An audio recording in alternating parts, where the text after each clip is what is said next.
Hello everyone, welcome to Pratibha tutorials. तो आज हम ये करने वाले हैं ब्रिक्स। देखिए, ये क्लास 12 के 4th chapter new centres of power में नया टॉपिक ऐड किया गया है। यहाँ इस वीडियो में हम ब्रिक्स के बारे में जानेंगे कि ब्रिक्स कैसे बना और ब्रिक्स में इंडिया का क्या रोल है, इसके बारे में भी हम बात करेंगे। तो चलिए फिर स्टार्ट करते हैं। देखिए, ब्रिक्स 5 देशों को मिलाकर बनाया गया एक ऑर्गेनाइजेशन है। ये पहले इसमें केवल 4 देश जो थे वो शामिल थे और उन्हीं के फर्स्ट लेटर से इसका नाम था ब्रिक। जैसे B for Brazil, R for Russia, I for India और सी फॉर चाइना। लेकिन बाद में साउथ अफ्रीका भी इसमें ऐड हो गया और इसलिए इसका नाम पड़ गया ब्रिक्स। देखिए, 2006 में ब्रिक्स को बनाने का विचार इन राष्ट्रों के द्वारा किया गया और उसके बाद 2009 में रशिया में इसका फर्स्ट समिट हुआ। 2010 में साउथ अफ्रीका ने इसके साथ जुड़ने का प्रयास किया और 2011 में जब चाइना में इसका समिट हुआ तब इसको मेंबर मान लिया गया और तब से इसका नाम ब्रिक्स पड़ गया। अब हम जानेंगे कि ब्रिक्स को बनाने का आखिर विचार कैसे आया। देखिए, अमेरिका में एक बहुराष्ट्रीय निवेश बैंक और वित्तीय सेवा कंपनी है जिसमें जिम ओ'नील एज अध्यक्ष के रूप में काम करते थे।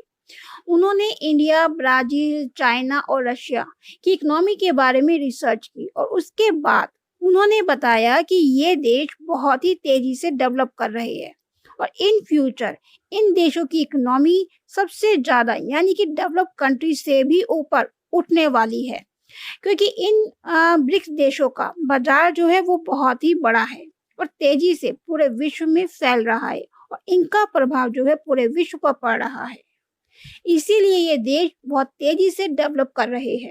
अब ब्रिक्स को बनाने का उद्देश्य क्या था? देखिए, ब्रिक्स को बनाने का उद्देश्य ये था कि अमेरिकी डॉलर के प्रभाव को कम करना, क्योंकि अगर देखा जाए तो पूरे विश्व में अमेरिकी डॉलर का ही यूज होता है। लेकिन ब्रिक्स को बनाने वाले देश ये चाहते थे कि अमेरिकी डॉलर की जगह पर अन्य जो करेंसी है उसका भी पूरे विश्व में उपयोग किया जाए। सेकंड है कि देखिए, अधिकतर देखा गया है कि आर्थिक रूप से ट्रेड के क्षेत्र में जो डेवलपिंग कंट्रीज होती है उनके ऊपर डेवलप कंट्रीज का प्रभाव जमा हुआ होता है, उनका दबदबा होता है। तो इस दबदबे को समाप्त करना चाहते थे। ब्रिक्स कंट्री चाहते थे कि एक ट्रेड ब्लॉक बनाया जाए जिससे इन डेवलपिंग कंट्रीज को और डेवलप होने में हेल्प हो सके। इसके अलावा एक दूसरे को आर्थिक सहयोग देना और विकास पर ध्यान देना, ये सब भी इसके उद्देश्य में शामिल है। और इनके साथ साथ इस बात पर भी ध्यान दिया जाता है कि ब्रिक्स में जो भी मेंबर है उनमें किसी की भी इंटरनल पॉलिसी में कोई इंटरफियर ना हो और ब्रिक्स के देशों में सभी को समान रूप से ट्रीट किया जाए। अब हम जानेंगे ब्रिक्स के समिट के बारे में।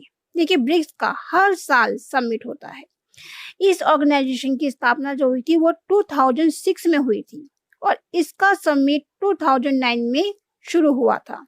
तब से लेकर अब तक 11 समिट इसके हो चुके हैं। 2019 में 11वां समिट इसका ब्राजील में हुआ था और जिसका थीम था economic growth for an innovative future.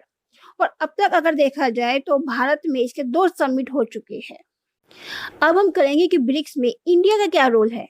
देखिए, इंडिया के लिए ये ऑर्गेनाइजेशन काफी इंपॉर्टेंट है क्योंकि ब्रिक्स डेवलपिंग कंट्रीज की आवाज बन चुका है। ब्रिक्स देश अब डेवलप कंट्रीज से हर क्षेत्र में मुकाबला करने में सक्षम होते जा रहे हैं।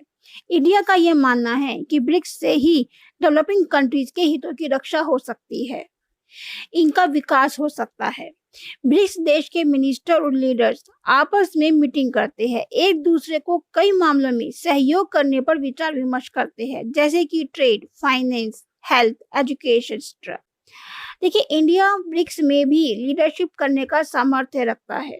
इंडिया के प्रभाव के कारण ही ब्रिक्स में सभी देश टेररिज्म के अगेंस्ट एक्शन लेने, विचार विमर्श करने और इस टेररिज्म को खत्म करने पर उनका ध्यान गया है और इस टेररिज्म को ब्रिक्स देशों के टॉप एजेंडे में रखवा देना यह भारत की सक्सेस रही है। देखिए, ब्रिक्स के सामने कुछ चैलेंजेस भी रहे हैं, जैसे ब्रिक्स में रशिया, चाइना और इंडिया के अपने अपने हित है। इसके 5 देशों के अपने राष्ट्रीय एजेंडे हावी होने का खतरा हमेशा बना रहता है, क्योंकि ब्रिक्स आधारभूत सिद्धांतों पर काम करता है। डोकलाम और जून 2020 में हुए भारत चाइना विवाद ने इस बात को बिल्कुल क्लियर कर दिया है कि इन देशों के बीच पॉलिटिकल रिलेशन सामान्य नहीं बने रह सकते, क्योंकि बार बार इन देशों के बीच ऐसे विवाद होने की संभावना हमेशा बनी रहती है। लेकिन अगर देखा जाए तो इन सब के बावजूद ब्रिक्स देशों ने बहुत ही कम समय में ज्यादा उपलब्धियां हासिल की है। ब्रिक्स देशों ने बहुत ही डेवलपमेंट किया है और अब ब्रिक्स देश दुनिया की अर्थव्यवस्था में एक महत्वपूर्ण भूमिका निभाने वाले हैं। देखिए, अगर आपको मेरा ये वीडियो अच्छा लगा हो तो आप इसको लाइक जरूर कीजिए और इस चैनल को सब्सक्राइब कर लीजिए ताकि आने वाले वीडियोस आप तक पहुंच सके।